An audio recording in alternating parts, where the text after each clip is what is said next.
1 question number 17 क्या कहा गया बच्चों? Show that differential equations of four cones which have their vertex at the origin is px plus qy is equal to z। आपको ये equation नहीं पता चली होगी, यही या प्रूव नहीं हुआ? इक्वेशन पता चलेगी थी कौन सी है? नहीं, इक्वेशन ये है यहाँ पे ax square plus by square plus cz square plus 2f yz plus 2g zx plus 2h x, ये इक्वेशन है यहाँ पे, ठीक है। और ये इक्वेशन है, यहाँ पर आर्बिट्रेरी कांस्टेंट कौन कौन है?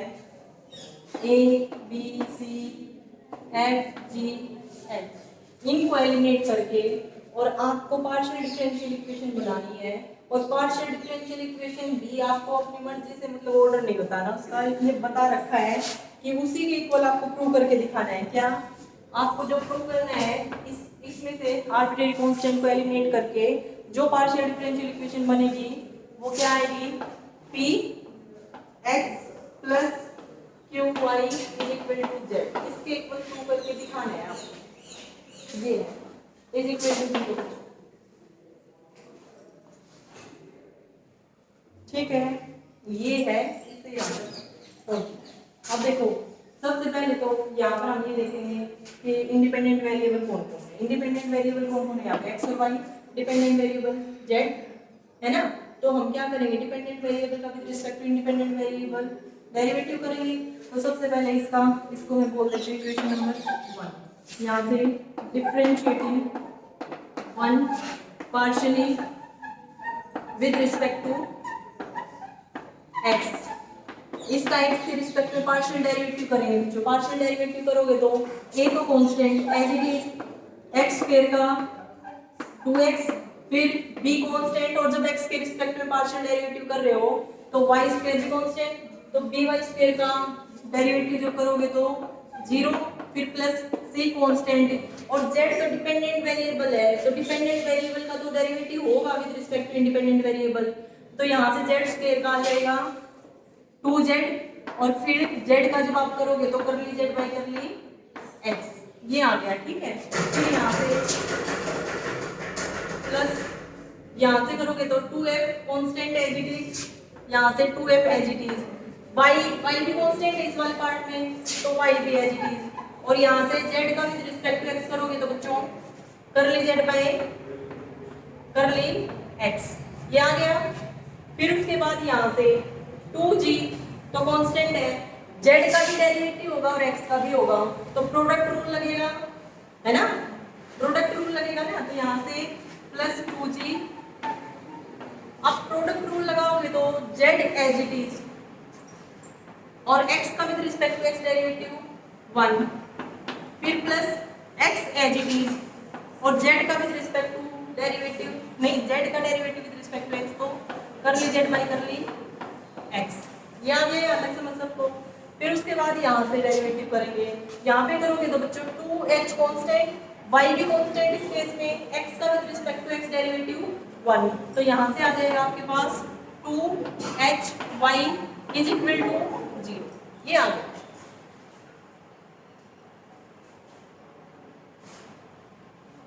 ठीक है बच्चों, ये आ गया।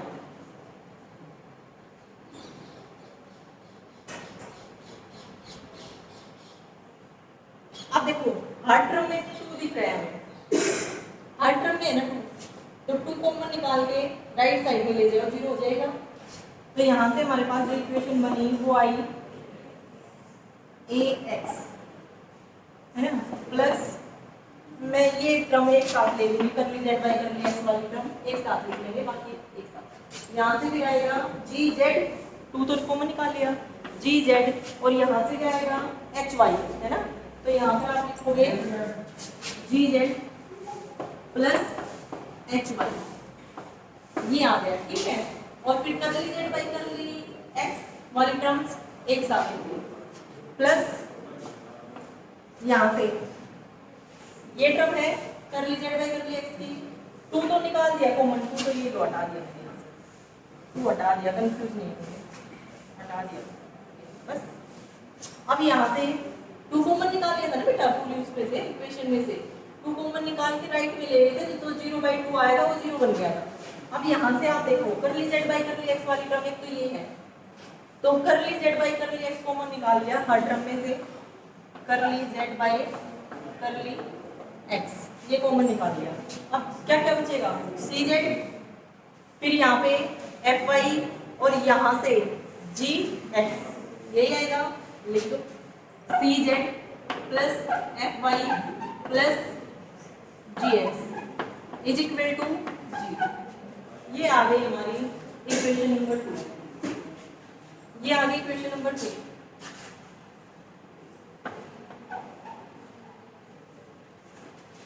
आगे डिफरेंशिएशन समझ में, आप क्या करेंगे बच्चों, फर्स्ट का पार्शियल डेरिवेटिव करेंगे with respect to y,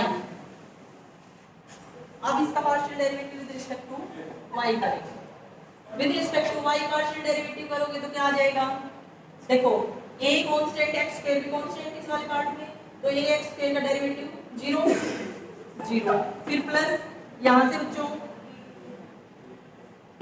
b तो कांस्टेंट और y स्क्वायर का with respect to y derivative 2y, फिर प्लस c कांस्टेंट और z स्क्वायर, z तो डिपेंडेंट वेरिएबल है, तो डिपेंडेंट वेरिएबल का तो डेरिवेटिव होगा with respect to independent variable, तो यहाँ से 2z और फिर z का करोगे तो करली z बाई करली y यही आएगा, फिर प्लस यहाँ से 2f कांस्टेंट y का भी डेरिवेटिव होगा विद रिस्पेक्ट टू y और z का भी होगा, है ना, तो प्रोडक्ट रूल लग जाएगा ना यहाँ पे, तो यहाँ से 2f तो एज इट इज और आपके पास आ जाएगा y एज इट इज, और जब आपने z का किया विद रिस्पेक्ट टू y तो ये आ गया, फिर plus z as it is, और जब y का with respect to y partial derivative करोगे तो 1, ये आ गया बच्चों यहाँ से इस टर्म से। ठीक है, नेक्स्ट स्टेप पे यहाँ पर 2g तो है constant as it is, x भी कांस्टेंट है एज इट इज, और z का with respect to y partial derivative कर ली z बाई कर ली y, फिर इस टर्म का करेंगे प्लस 2hx तो कांस्टेंट और y का विद रिस्पेक्ट टू y 1, तो यहाँ से आ जाएगा 2hx इज इक्वल टू 0, ये आ गया। आगे ये डेरिवेटिव समझो, अब यहाँ से भी हमने 2 कॉमन निकाल के राइट साइड में ले गए तो 0/2 इज इक्वल टू 0 हो जाएगा, 2 हटा देते हैं यहाँ से, ये 2 हट गया, ये 2 भी हट गया, यहाँ से ये 2 भी आया, ये 2 भी, और ये आ गया आपके पास। ठीक है, सेम करली z बाई करली y वाली टर्म्स इकट्ठी कर लो, बाकी टर्म्स को इकट्ठा कर लो, लिखोगे तो क्या आएगा, देखो इससे नेक्स्ट स्टेप पे क्या आ जाएगा, by प्लस आगे fz ये वाली टर्म, फिर प्लस ये hx ये है, ठीक है, फिर प्लस यहाँ से करली z बाई करली y कॉमन निकाला मैंने, देखो इस टर्म में करली z बाई करली y तो cz यहाँ पर लिखेंगे cz, फिर प्लस यहाँ पर है fy, फिर प्लस यहाँ से gx आ गया इज इक्वल टू 0, ये आ गई इक्वेशन नंबर। आ गया ये समझ यहाँ तक। अब आपके पास इक्वेशन नंबर 1, 2 और 3 तीन इक्वेशन है और आपको इनकी हेल्प से ये निकालना है, px plus qy is equal to z। px क्या है बच्चों, p क्या है, करली z बाई करली x है ना, तो करली z बाई करली x की x से मल्टीप्लाई कर रखी है और करली z बाई करली y की y से मल्टीप्लाई कर रखी है, दोनों को ऐड कर रखा है, वो z के इक्वल आ जाए, यही कर रखा है। तो देखो वैसे भी हम देख सकते हैं एक चीज, देखो आप यहाँ पर है hxy है ना, यहाँ पर hx है और यहाँ पर hy है, यही बच्चों। तो इसको अगर हम y से मल्टीप्लाई कर दें और इसको अगर x से मल्टीप्लाई कर दें तो यहाँ पर भी hxy हो जाएगा, यहाँ पर भी hxy हो जाएगा, ऐड करेंगे तो 2 टाइम्स हो जाएगा, कुछ ना कुछ तो पुट कर ही पाएंगे, है ना। तो हमने क्या किया, इस इक्वेशन को y से मल्टीप्लाई और इस इक्वेशन को x से मल्टीप्लाई क्यों कर रहे हैं पता चल गया, देख रहे हैं क्या पता कुछ एलिमिनेट हो ही जाए, जो ये आर्बिट्रेरी कांस्टेंट है ये एलिमिनेट हो ही जाए। एक चीज तो ये है, ठीक है। दूसरी चीज हमें ये पता है, हमें इसके इक्वल प्रूव करके दिखानी है पीडी। इसके इक्वल प्रूव करना है तो यहाँ से तो हमें दिख ही रहा है कि x की मतलब करली z बाई करली x की मल्टीप्लाई x से कर रखी है, तो करली z बाई करली x इस वाली टर्म में है ना, तो इस इक्वेशन को मल्टीप्लाई कर दो x से, ठीक है। और फिर करली z बाई करली y को y से मल्टीप्लाई कर रखा है, करली z बाई करली y इस टर्म में तो नहीं है, इस इक्वेशन में नहीं है, इक्वेशन नंबर 3 में है इसमें, है ना। तो इस इक्वेशन को मल्टीप्लाई कर दिया y से, ठीक है। मल्टीप्लाई करके देख लो क्या आएगा, यहाँ पे लिख लेती हूँ। इसको x से मल्टीप्लाई किया बच्चों, ठीक है। इसको x से मल्टीप्लाई करोगे तो यहाँ पे क्या आएगा, a x स्क्वायर, फिर यहाँ पे g x z, फिर प्लस यहाँ पे h x y, ये आ गया। फिर यहाँ पे इसको भी तो x से मल्टीप्लाई करोगे तो क्या आएगा आपके पास, बताओ, plus c x z plus, या फिर अलग से ही x लिख दूं, C Z plus F Y plus G X और x कर ली जेड बाई कर ली x इज इक्वल टू, याद है। इसको y से मल्टीप्लाई करके लिखेंगे तो क्या आएगा आपका, b Y square plus F Y Z plus H X Y plus यहाँ से बच्चों C Z plus F Y plus G X और यहाँ पर वाई कर ली जेड वाई कर ली वाई इज इक्वल टू 0, ये आ गया हमारे पास। यहाँ तक आ गया समझ।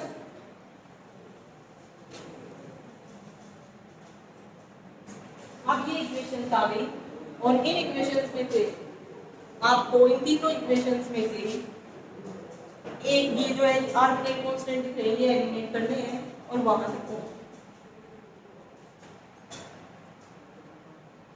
तो इसको एक तरफ रख लेते हैं, इसको उधर ले लें, ठीक है।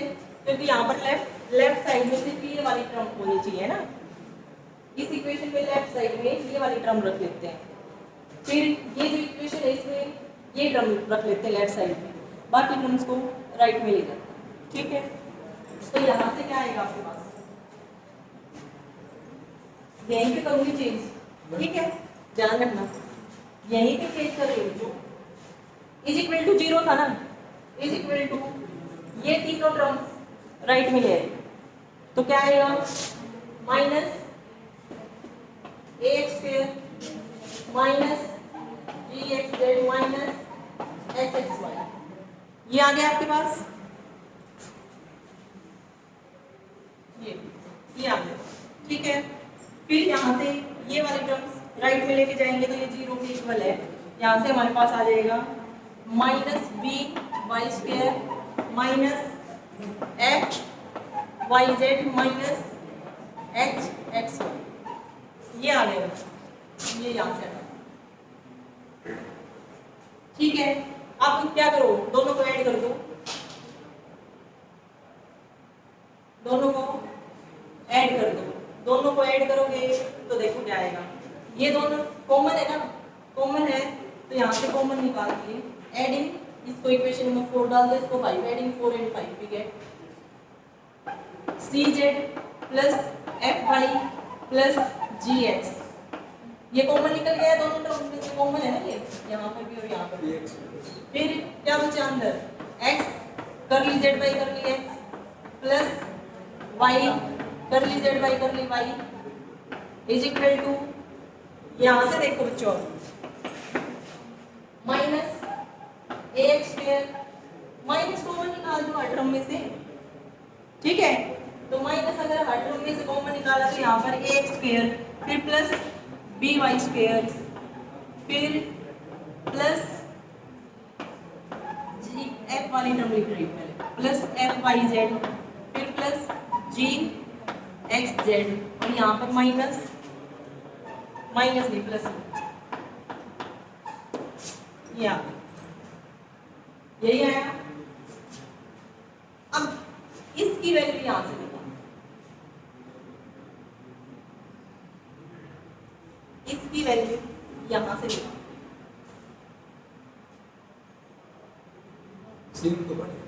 क्या हुआ? सेम तो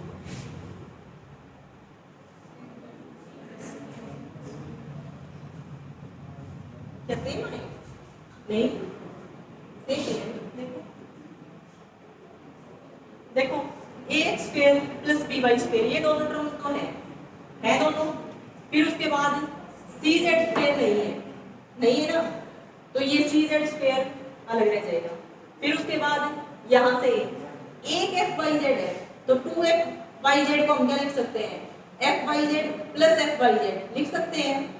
फिर यहाँ से एक जी एक्स जेड है, तो इसको क्या लिखोगे? जी X Z plus G X Z, ठीक है। फिर यहाँ से ये तो है, देखो ये भी टर्म है, ये टर्म भी है, ये नहीं है ना, तो इसको ले जाएंगे राइट में, इसको यहाँ पे राइट में ले जाएंगे। राइट में लेके जाओगे तो माइनस सी जेड स्क्वेयर यही आएगा।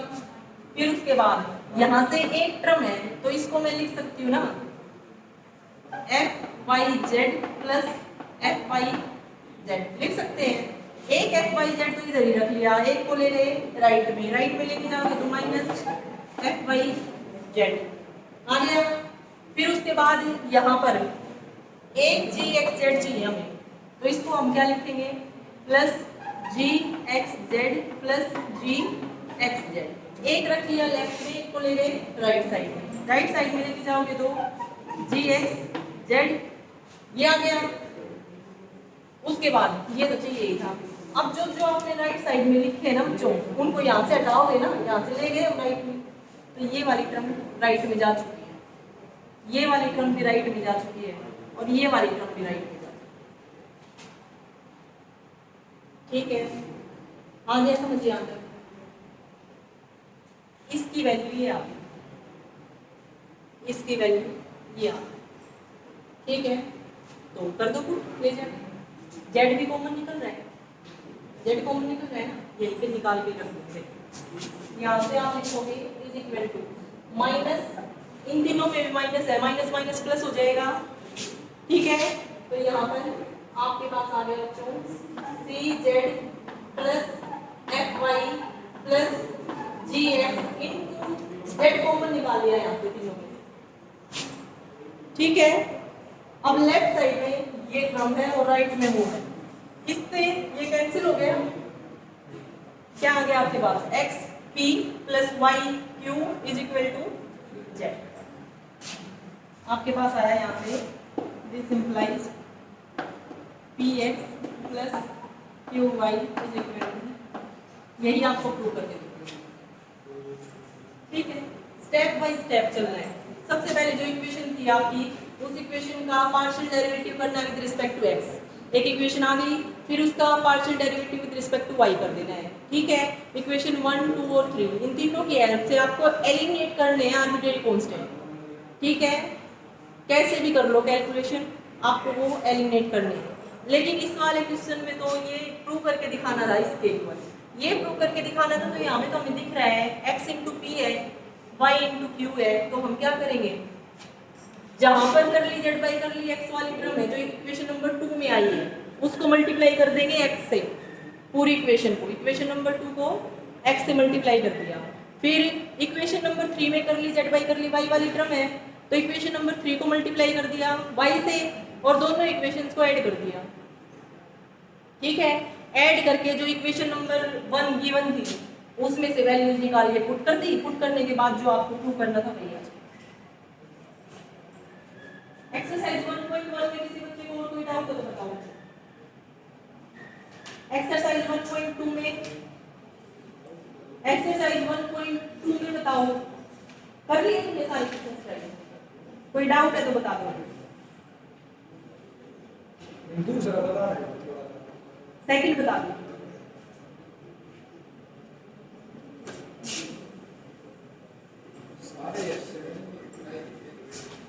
हाँ,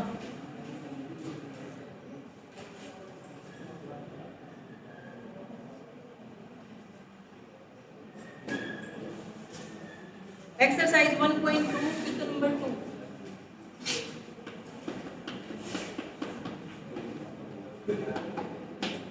देखो जो क्या क्या दे रखा है, z is equal to x f1 x plus t plus f2 x plus t, ये दे रखा है।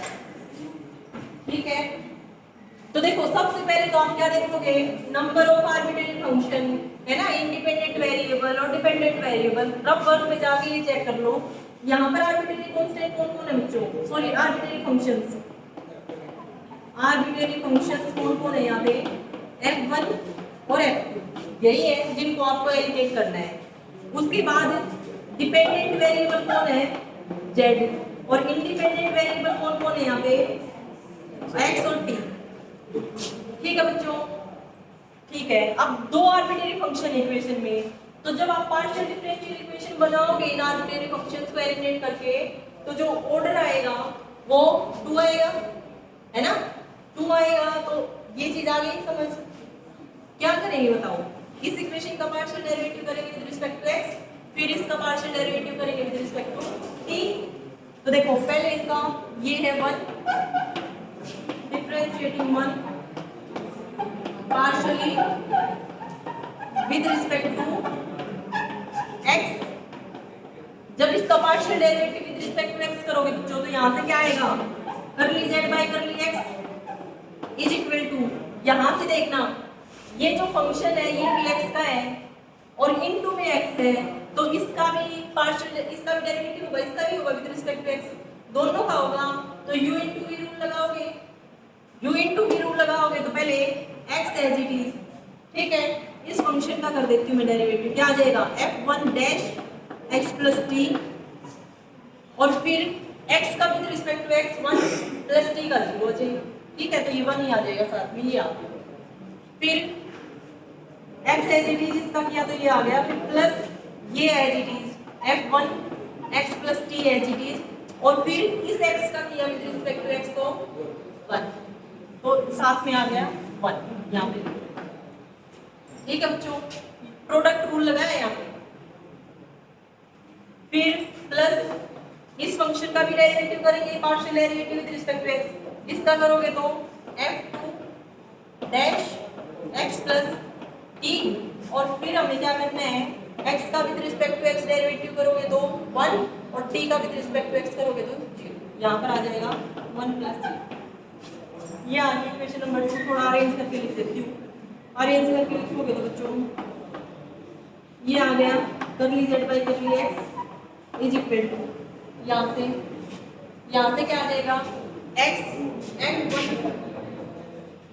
f1 dash x plus t, फिर plus f1 x plus t, फिर plus f2 dash x plus t, ठीक है। लिख दो यहाँ पे x f1 dash x plus t plus f1 x plus t plus f2 dash x plus t। ये आ गई इक्वेशन नंबर 2, ये आ गई इक्वेशन नंबर 2। उसके बाद फर्स्ट का पार्शियल डेरिवेटिव करेंगे विद रिस्पेक्ट टू y, अब with respect to y partial derivative करोगे तो बच्चों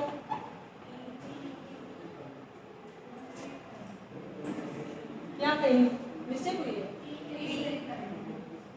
हाँ विद रिस्पेक्ट टू t, हाँ t है ना, क्यों बेटा, t है ना, यहाँ से इसको लिख दिया ना बेटा अरेंज करके, ठीक है। यहाँ पे t है बेटा, विद रिस्पेक्ट टू t करेंगे तो partial derivative with respect to t। जब t के रिस्पेक्ट पे आप पार्शियल डेरिवेटिव करोगे तो यहाँ से क्या आएगा, curly z by curly t is equal to curly z by curly t is equal to, यहाँ पर देखो x तो कांस्टेंट है तो एज इट इज, इसका तो होगा t के रिस्पेक्ट में, इसका t के रिस्पेक्ट में करोगे तो f1 dash x plus t, और फिर x का विद रिस्पेक्ट टू t करोगे तो 0 प्लस t का विद रिस्पेक्ट टू t करोगे तो 1, ठीक है। फिर प्लस यहाँ से बच्चों f2 dash x plus t ये आ गया, और फिर x का विद रिस्पेक्ट टू t किया तो 0 और t का विद रिस्पेक्ट टू t किया तो 1, ये आ गया आपके पास, ये आ गई इक्वेशन नंबर 3। याद है क्लियर? अब एक बात देखो, क्या यहाँ से आप एलिमिनेट कर सकते हो फंक्शंस को, आर्बिट्रेरी फंक्शन को, बस एक चीज कर सकते हैं कि इसकी वैल्यू हम यहाँ पे पुट कर सकते हैं, इसकी और इसकी जगह,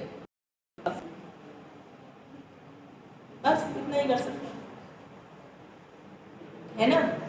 पर हमें पता है आर्बिट्रेरी फंक्शन दो है तो ऑर्डर कितना आएगा पीटी का 2 आएगा ना, तो हम फिर से सेकंड ऑर्डर डेरिवेटिव कर लेते हैं। आप इक्वेशन नंबर 2 का with respect to x partial derivative करोगे तो इसका with respect to x partial derivative करोगे तो बच्चों curly 2z by curly x square is equal to यहां से क्या आएगा, देखो ये जो x है इसका भी x के रिस्पेक्ट में होगा और ये भी फंक्शन है x और t का, तो इसका भी x के रिस्पेक्ट में होगा, तो प्रोडक्ट रूल लगेगी है ना। प्रोडक्ट रूल लगाओगे तो x एज इट इज इसका डेरिवेटिव फिर प्लस ये एज इट इज इसका डेरिवेटिव, ऐसे ही करोगे कर दो, बताओ क्या आएगा। x एज इट इज उसका डेरिवेटिव क्या करो f1 double dash x plus t और फिर x का विद रिस्पेक्ट टू x करोगे तो 1 और t का विद रिस्पेक्ट टू x करोगे तो 0, तो 1 इससे मल्टीप्लाई की यही आ गया, ठीक है। फिर प्लस अब की बार ये एज इट इज और x का करोगे तो 1, अब की बार f1 dash x plus t as it is और x का किया तो 1 आ गया, ठीक है। ये सिर्फ इस टर्म का डेरिवेटिव हुआ है, इस टर्म का डेरिवेटिव। फिर बच्चों प्लस यहाँ से इसका डेरिवेटिव करोगे तो f1 dash x plus T, f1 dash x plus T और फिर x का किया विद रिस्पेक्ट टू x तो 1 और t का किया तो 0, ठीक है। फिर प्लस यहाँ से f2 double dash x plus T ये आ गया, ठीक है। अब f1 डैश ये 2 टाइम्स आ जाएगा, एक ये रहा और एक ये रहा, ठीक है बच्चों। तो यहाँ पर ये लिखिए और इस टर्म को ये लिखिए plus f2 double dash x plus ये आ गया आपके पास इक्वेशन नंबर 4। इक्वेशन नंबर 4 आ गई समझ कैसे है ये। इक्वेशन नंबर 2 का पार्शियल डेरिवेटिव दिया विद रिस्पेक्ट टू x, तो इक्वेशन नंबर 4 आ गई।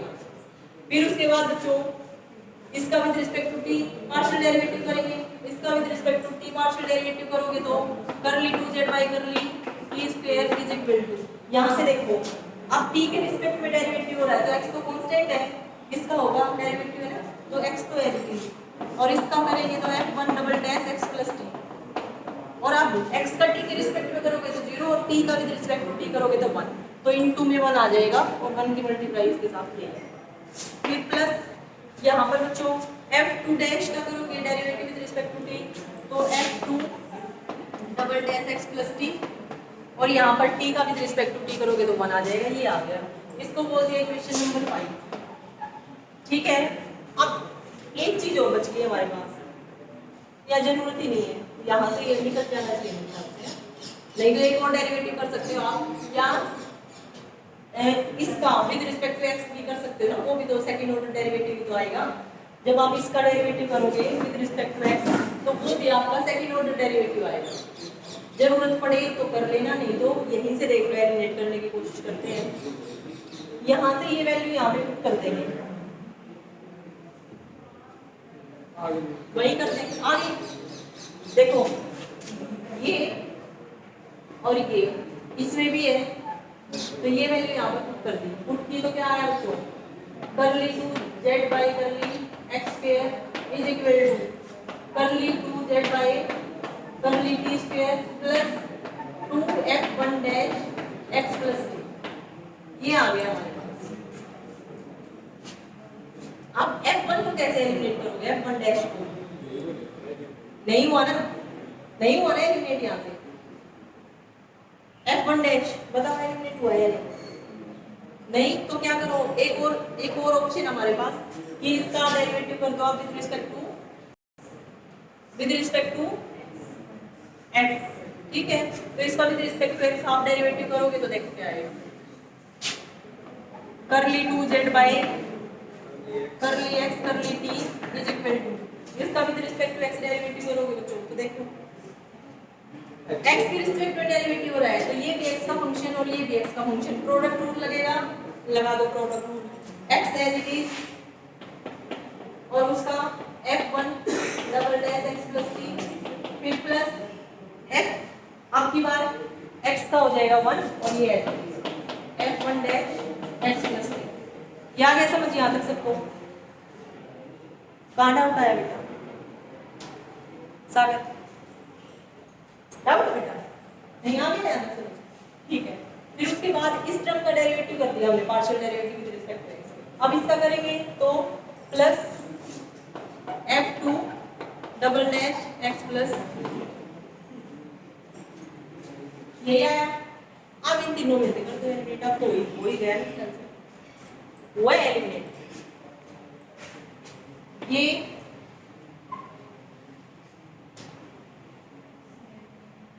हो जाएगा अब एलिमिनेट। कैसे होगा? यहीं से होगा एलिमिनेट, तो यहीं से होगा।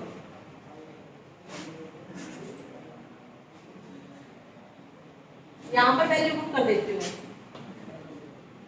देखो हो गया हो गया ना।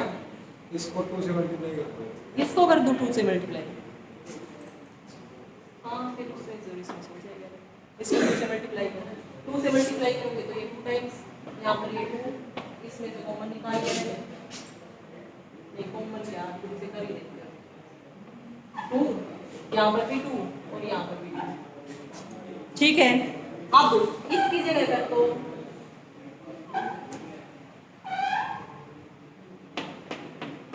2 टाइम्स, ये आ जाएगा है ना। यहाँ से क्या आएगा, या फिर दोनों को ऐड कर दो, इन दोनों को ऐड करके इसमें पुट कर दो, डायरेक्ट नहीं होगा। इन दोनों को ऐड करोगे तो लेफ्ट साइड में तो ये आ गया, ठीक है। राइट साइड में क्या आएगा, 2 टाइम्स ये, यहाँ पर 2 टाइम्स है, फिर प्लस 2 टाइम्स ये यहाँ पर भी है, और प्लस 2 टाइम्स ये आ गया। ठीक है बच्चों, तो इन दोनों को ऐड कर दो, इसी के इक्वल आ रहा है।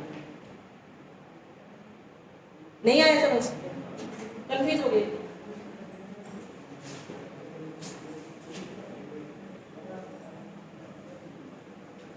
देखो अगर उन दोनों को ऐड करोगे, इक्वेशन नंबर 4 और 5 को ऐड कर रही हूं, ऐड किया तो करली 2z बाई करली x स्क्वायर प्लस करली 2z by curly t square is equal to, यहां से क्या आ गया बच्चों 1 + 1, ये 2 बार है ना ये ड्रम, तो 2 times x f1 double dash x plus t, ये आ गया यहाँ से।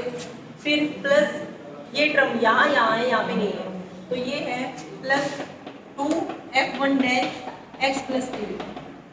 ठीक है। फिर प्लस यहाँ पर इसको और इसको ऐड करोगे तो plus 2 f2 double dash x plus t, ये आ गया।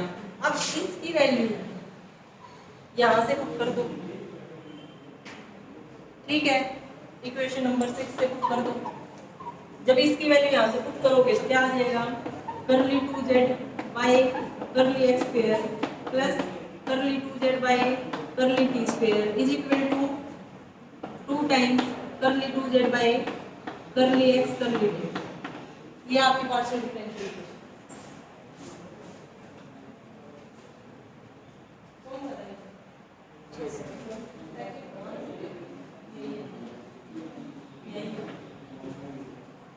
ठीक है बच्चों, और क्या समझ?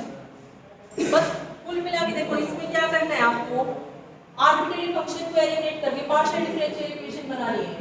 अब इक्वेशन में ये देख लो आर्बिट्रेरी फंक्शन कितने हैं। अगर एक है तो जो पार्शियल डिफरेंशियल इक्वेशन बनेगी वो 1 ऑर्डर की आएगी। अगर 2 है तो जो पार्शियल डिफरेंशियल इक्वेशन बनेगी वो 2 ऑर्डर की आएगी। इस वाले क्वेश्चन में 2 आर्बिट्रेरी फंक्शन थे, तो 2 आर्बिट्रेरी फंक्शन थे तो हमें ये पता चल गया 2 ऑर्डर की आएगी। अब पॉसिबिलिटी क्या है, पहले तो जो इक्वेशन गिवन है उसका x और t के रिस्पेक्ट में पार्शियल डेरिवेटिव करोगे, वो कर दिया। फिर उसके बाद 3 पॉसिबल केस हो सकते हैं, पहले तो x वाली का फिर से x के रिस्पेक्ट में कर दो, या फिर उसका t के रिस्पेक्ट में कर दो, या फिर ये 3 ही तो केस आएंगे ना 2 ऑर्डर में। ये तीनों अलग अलग करती है इन तीनों की हेल्प से, और मतलब टोटल 6 इक्वेशन हो गई। इन 6 इक्वेशन की हेल्प से आप क्या कर दो, आर्बिट्रेरी फंक्शन को एलिमिनेट करके पार्शियल डिफरेंशियल इक्वेशन। ठीक है, हो गया।